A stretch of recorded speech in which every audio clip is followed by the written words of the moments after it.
it chapter by chapter, one bite at a time. So many adventures and mountains we can climb. Take it word for word, line by line, one bite at a time.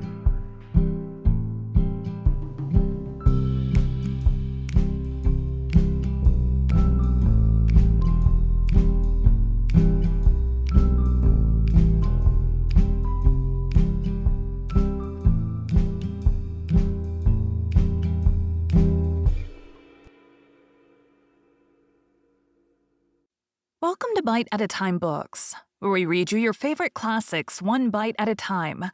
My name is Bree Carlile, and I love to read, and wanted to share my passion with listeners like you. If you want to know what's coming next and vote on upcoming books, sign up for our newsletter at biteatatimebooks.com. You'll also find our new t-shirts in the shop, including podcast shirts and quote shirts from your favorite classic novels. Be sure to follow my show on your favorite podcast platform so you get all the new episodes. You can find most of our links in the show notes. But also our website, biteatatimebooks.com, includes all of the links for our show, including to our Patreon to support the show, and YouTube, where we have special behind the narration of the episodes. We're part of the Bite at a Time Books Productions Network.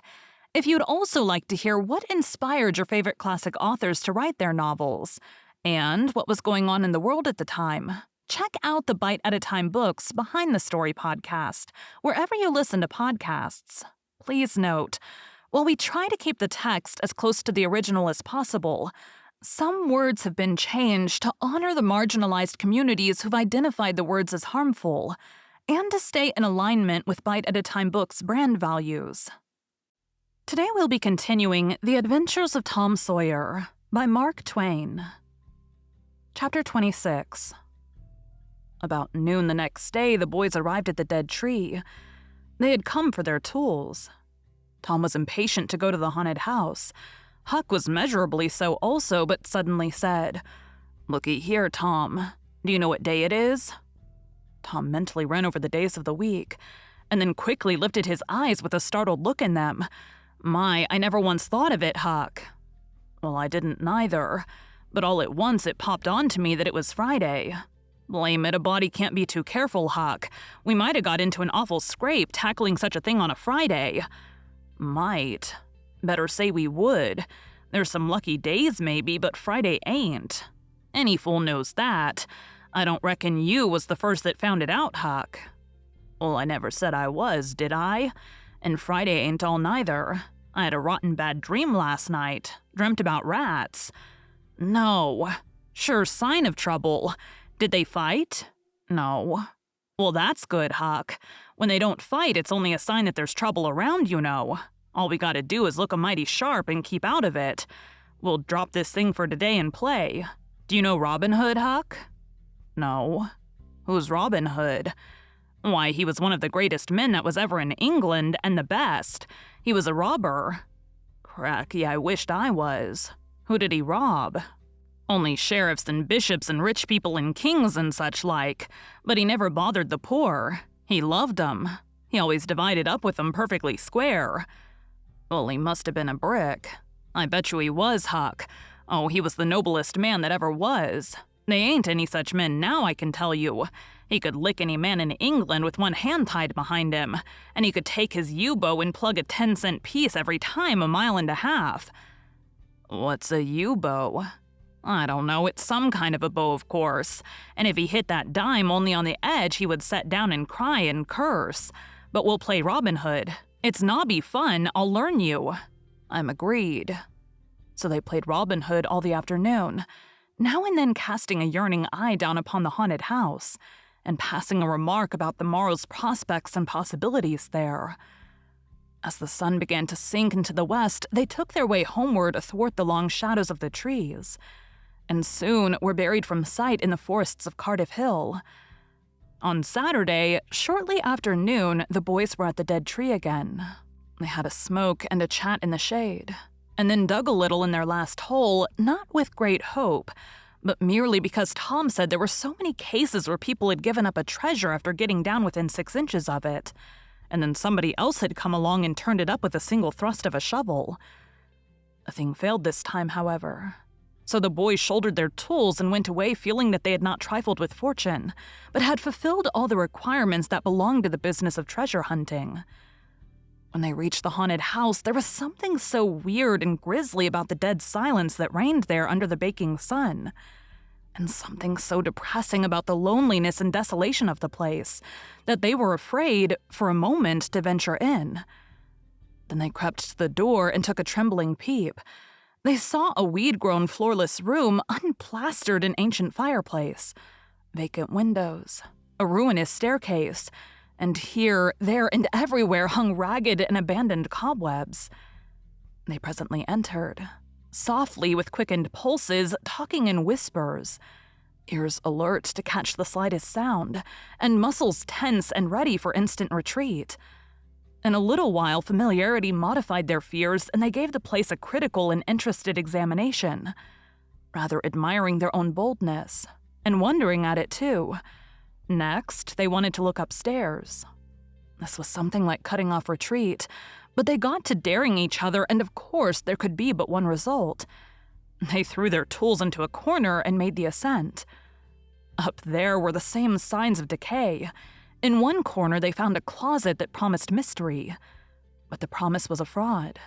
There was nothing in it. Their courage was up now and well in hand. They were about to go down and begin work when, "Shh," said Tom. "What is it?" whispered Huck, blanching with fright. "Shh, there. Hear it?" "Yes, oh my, let's run." "Keep still, don't you budge, they're coming right toward the door."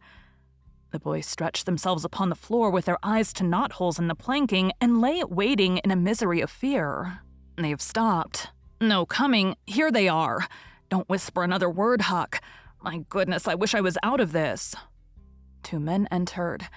Each boy said to himself, "There's the old deaf and dumb Spaniard that's been about town once or twice lately. Never saw the other man before." The other was a ragged, unkempt creature, with nothing very pleasant in his face. The Spaniard was wrapped in a serape. He had bushy white whiskers. Long white hair flowed from under his sombrero, and he wore green goggles. When they came in, the other was talking in a low voice. They sat down on the ground, facing the door with their backs to the wall, and the speaker continued his remarks. His manner became less guarded and his words more distinct as he proceeded. "No," said he. "I've thought it all over and I don't like it. It's dangerous." "Dangerous?" grunted the deaf and dumb Spaniard to the vast surprise of the boys. "Milksop?" This voice made the boys gasp and quake. It was Joe's. There was silence for some time, then Joe said, "What's any more dangerous than that job up yonder? But nothing's come of it." "That's different. Away up the river so and not another house about. 'Twon't ever be known that we tried anyway, long as we didn't succeed." "Well, what's more dangerous than coming here in the daytime? Anybody would suspicion us that saw us." "I know that, but there weren't any other places handy after that full of a job. I want to quit this shanty. I wanted to yesterday, only it weren't any use trying to stir out of here with those infernal boys playing over there on the hill right in full view." Those infernal boys quaked again under the inspiration of this remark, and thought how lucky it was that they had remembered it was Friday and concluded to wait a day. They wished in their hearts they had waited a year. The 2 men got out some food and made a luncheon. After a long and thoughtful silence, Joe said, "Look here, lad. You go back up the river where you belong. Wait there till you hear from me. I'll take the chances on dropping into this town just once more for a look. We'll do that dangerous job after I've spied around a little and think things look well for it. Then for Texas, we'll leg it together." This was satisfactory. Both men presently fell to yawning, and Joe said, "I'm dead for sleep. It's your turn to watch." He curled down in the weeds and soon began to snore. His comrades stirred him once or twice, and he became quiet. Presently, the watcher began to nod. His head drooped lower and lower. Both men began to snore now. The boys drew a long, grateful breath. Tom whispered, "Now's our chance. Come," Huck said. "I can't. I'd die if they was to wake." Tom urged. Huck held back. At last, Tom rose slowly and softly and started alone. But the first step he made wrung such a hideous creak from the crazy floor that he sank down almost dead with fright. He never made a second attempt. The boys lay there counting the dragging moments till it seemed to them that time must be done and eternity growing gray. And then they were grateful to note that at last the sun was setting. Now one snore ceased. Joe sat up, stared around, smiled grimly upon his comrade whose head was drooping upon his knees, stirred him up with his foot and said, "Here, you're a watchman, ain't you? All right, though, nothing's happened." "My, have I been asleep?" "Oh, partly. Nearly time for us to be moving, pard. What'll we do with that little swag we've got left?" "I don't know. Leave it here as we've always done, I reckon. No use to take it away till we start south. 650 in silver's something to carry." "Well, all right, it won't matter to come here once more." "No, but I'd say come in the night as we used to do. It's better." "Yes, but look here. It may be a good while before I get the right chance at that job. Accidents might happen. Tain't in such a very good place. We'll just regularly bury it and bury it deep." "Good idea," said the comrade, who walked across the room, knelt down, raised one of the rearward hearthstones, and took out a bag that jingled pleasantly.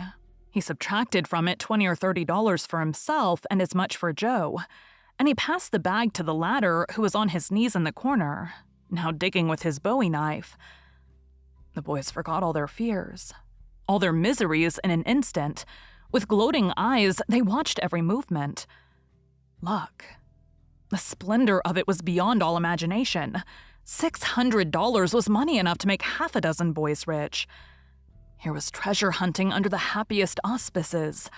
There would not be any bothersome uncertainty as to where to dig. They nudged each other every moment. Eloquent nudges and easily understood, for they simply meant, "Oh, but ain't you glad now we're here?" Joe's knife struck upon something. "Hello," said he. "What is it?" said his comrade. "Half-rotten plank. No, it's a box, I believe. Here, bear a hand and we'll see what it's here for. Never mind, I've broke a hole." He reached his hand in and drew it out. "Man, it's money." The two men examined the handful of coins. They were gold. The boys above were as excited as themselves and as delighted. Joe's comrade said, "We'll make quick work of this. There's an old rusty pick over amongst the weeds in the corner the other side of the fireplace. I saw it a minute ago." He ran and brought the boys' pick and shovel. Joe took the pick, looked it over critically, shook his head, muttered something to himself, and then began to use it. The box was soon unearthed. It was not very large. It was iron-bound and had been very strong before the slow years had injured it. The men contemplated the treasure a while in blissful silence. "Pard, there's thousands of dollars here," said Joe. "'Twas always said that Murrell's gang used to be around here one summer," the stranger observed. "I know it," said Joe. "And this looks like it, I should say." "No, you won't need to do that job." The half-breed frowned. Said he, "You don't know me. Least you don't know all about that thing. 'Tain't robbery altogether, it's revenge." And a wicked light flamed in his eyes. "I'll need your help in it. When it's finished, then Texas. Go home to your Nance and your kids and stand by till you hear from me." "Well, if you say so. What do we do with this? Bury it again?" "Yes." Ravishing delight overhead. "No, by the great sacum, no." Profound distress overhead. "I'd nearly forgot. That pick had fresh earth on it." The boys were sick with terror in a moment. "What business has a pick and a shovel here? What business with fresh earth on them? Who brought them here and where are they gone? Have you heard anybody? Seen anybody? What, bury it again and leave them to come and see the ground disturbed? Not exactly. Not exactly. We'll take it to my den." "Why, of course. Might have thought of that before. You mean number 1? "No, number 2, under the cross. The other place is bad. Too common." "All right. It's nearly dark enough to start." Joe got up and went about from window to window, cautiously peeping out. Presently, he said, "Who could have brought those tools here? Do you reckon they can be upstairs?" The boys' breath forsook them. Joe put his hand on his knife, halted a moment, undecided, and then turned toward the stairway. The boys thought of the closet, but their strength was gone. The steps came creaking up the stairs. The intolerable distress of the situation woke the stricken resolution of the lads. They were about to spring for the closet when there was a crash of rotten timbers and Joe landed on the ground amid the debris of the ruined stairway. He gathered himself up cursing and his comrade said, "Now what's the use of all that? If it's anybody and they're up there, let them stay there. Who cares? If they want to jump down now and get into trouble, who objects? It'll be dark in 15 minutes. And then let them follow us if they want to. I'm willing. In my opinion, whoever hove those things in here caught a sight of us and took us for ghosts or devils or something. I'll bet they're running yet." Joe grumbled a while. Then he agreed with his friend that what daylight was left ought to be economized in getting things ready for leaving. Shortly afterward, they slipped out of the house in the deepening twilight and moved toward the river with their precious box. Tom and Huck rose up, weak but vastly relieved, and stared after them through the chinks between the logs of the house. Follow? Not they. They were content to reach ground again without broken necks and take the townward track over the hill. They did not talk much. They were too much absorbed in hating themselves, hating the ill luck that made them take the spade and the pick there. But for that, Joe never would have suspected. He would have hidden the silver with the gold to wait there till his revenge was satisfied, and then he would have had the misfortune to find that money turn up missing. Bitter, bitter luck that the tools were ever brought there.